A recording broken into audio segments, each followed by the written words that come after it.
En los últimos días, el mercado de bonos de Estados Unidos ha vuelto a acaparar titulares. Y esta vez no por una subida de tipos ni por un dato de inflación. El protagonista ha sido el propio Tesoro estadounidense, que ha decidido intervenir para aliviar la tensión en el mercado de deuda. Pero lo realmente interesante ha ocurrido después. Mientras el Tesoro trataba de estabilizar los bonos, el oro y sobre todo el Bitcoin se disparaban. ¿Casualidad? Probablemente no. El pasado miércoles, el Departamento del Tesoro anunció que iba a duplicar como mínimo el volumen de sus recompras de bonos a largo plazo. Hasta ahora, el límite era de $2.000 millones por subasta. A partir del 9 de septiembre, ese mínimo pasará a ser de $4.000 millones. Y Scott Bessent dejó claro que esos $4.000 millones son un suelo, no un techo. Además, la administración prepara un plan de consolidación fiscal centrado en los ingresos y el gasto público. ¿Por qué ha tenido que actuar el Tesoro? Porque el mercado de bonos llevaba semanas bajo presión. La rentabilidad del bono a 30 años llegó a rozar el 5,3%, mientras la deuda pública estadounidense superaba por primera vez los $40 billones. El mercado está preocupado por el déficit, la inflación futura y la capacidad de absorber tanta deuda. El anuncio tuvo inicialmente el efecto esperado. Las rentabilidades bajaron, pero el alivio duró muy poco. En menos de 48 horas, buena parte del movimiento se había borrado y el bono a 30 años volvía a acercarse a sus máximos. La conclusión es importante. Las recompras pueden mejorar la liquidez, pero no solucionan el problema de fondo. El problema es la cantidad de deuda que Estados Unidos necesita financiar y la confianza de los inversores. Por eso, el anuncio realmente importante no son las recompras, es el plan de consolidación fiscal que está por llegar. Y ahora llegamos a lo más interesante, Bitcoin.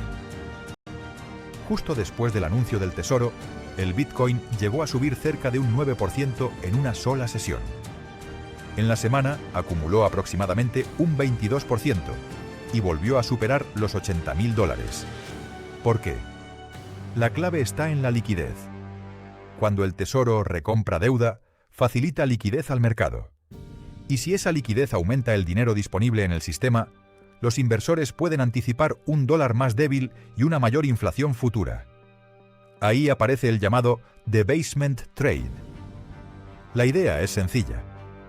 Si las monedas tradicionales pierden poder adquisitivo, los inversores buscan activos escasos cuya oferta no pueda aumentarse mediante una decisión política. Y aquí aparecen el oro y el Bitcoin. El oro ha subido más de un 13% en agosto y ha superado los $4.600 por onza. Pero el comportamiento del Bitcoin es especialmente interesante. Cada vez más inversores lo relacionan con la liquidez global y con la cantidad de dólares en circulación. Si la liquidez sigue aumentando, algunos creen que el Bitcoin puede beneficiarse de este entorno. Esto conecta con la tesis de Ray Dalio sobre el gran ciclo de deuda. Cuando una economía acumula mucha deuda, los gobiernos terminan enfrentándose a una elección entre ajustes fiscales, menor crecimiento o una mayor tolerancia hacia la depreciación de la moneda. En ese escenario, los activos que no dependen directamente de la solvencia de un gobierno pueden ganar atractivo. El oro es el ejemplo clásico, y el Bitcoin intenta ocupar cada vez más ese espacio.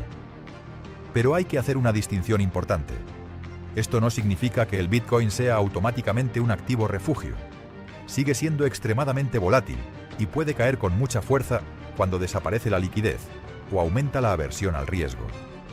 Precisamente por eso, lo interesante no es solo que el Bitcoin haya subido, es que está reaccionando a una narrativa macroeconómica concreta.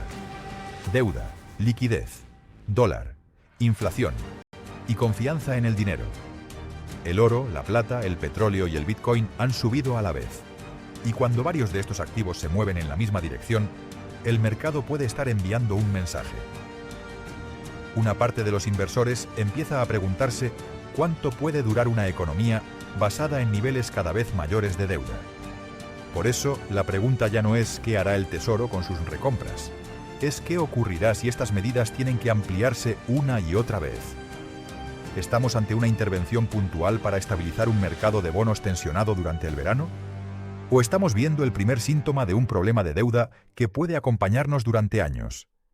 Y sobre todo, si la liquidez sigue aumentando, ¿puede el Bitcoin convertirse en uno de los grandes beneficiados de este nuevo ciclo? Déjamelo en los comentarios, y si te ha gustado este análisis, dale a me gusta y suscríbete para no perderte el próximo vídeo.